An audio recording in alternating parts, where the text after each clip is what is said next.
Good afternoon, class. I'm Tara Averett Harrison. Today, we're going to talk about digital consumerism and global trade and how digital consumerism and AI ordering systems impacted and transformed daily life and policy in both the United States and China. So, from Amazon deliveries to self service kiosks at McDonald's, the way we consume goods and services has changed drastically in the last 20 years, particularly post pandemic. This is basically how people now buy things and get services using apps, online shopping, and self service technology. For example, Uber Eats, share rides, buying on Amazon, or ordering McDonald's at a kiosk instead of a cashier. Both the United States and China responded in different ways for convenience and efficiency, particularly in the United States, and for economic boost and growth in China.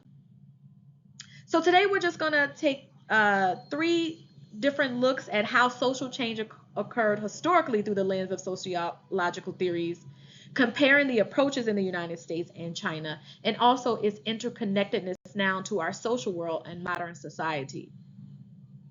So, US social change, the rise of these platform economies or gigs, focus more so on convenience, efficiency, predictability for consumers. It offered flexible work, but however, limited benefits. And so, social institutions such as our government and educational institutions didn't fully regulate the changes. Therefore, inequality and labor issues emerged. China's social change, this rapid modernization and technology adoption often was guided by the government. And so you see a massive growth in e-commerce. You see made to on delivery apps, QR codes, facial recognition to pay, to buy and pay. Tech adoption was part of a bigger plan to modernize these cities and create jobs and boost the economy. So when we look at these sociological theories, structural functionalism, this theory, which sort of um, sort of examines how different parts of the society work together um, to maintain stability, to improve efficiency, and make and meet societal needs. So as we saw, as uh, families are working harder and you are working two and three jobs, the need for efficiency, Walmart delivery right at your doorsteps, that need, that structural functionalism responding to maintain stability in society. Whereas conflict theory, what you saw as a result of this mass increase in digital consumerism was the exposure of social disparities resulting from this technological adoption. And the last uh, a symbolism where we can kind of see where we have to redefine what is a colleague, what is work, what is community now.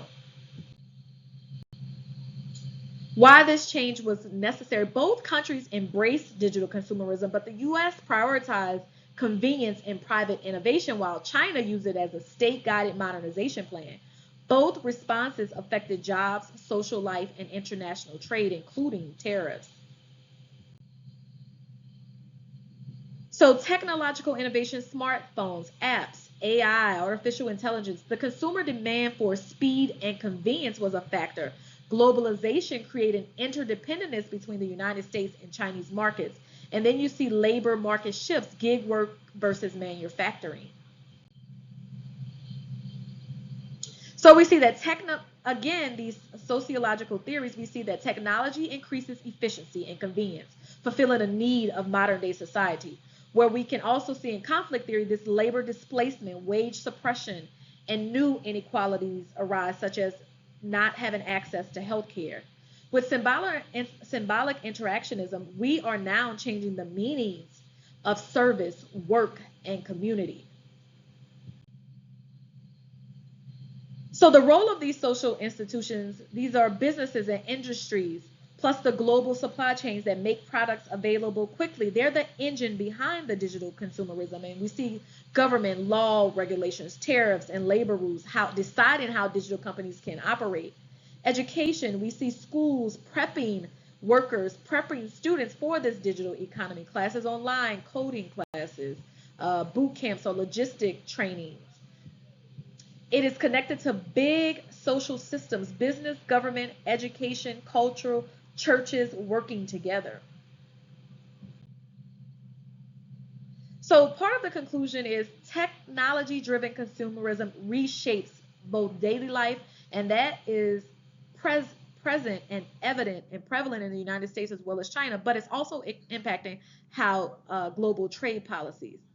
So our next focus will be as automation and digital platforms expand, should government focus more on protecting workers, regulating technology, or renegotiating trade policies?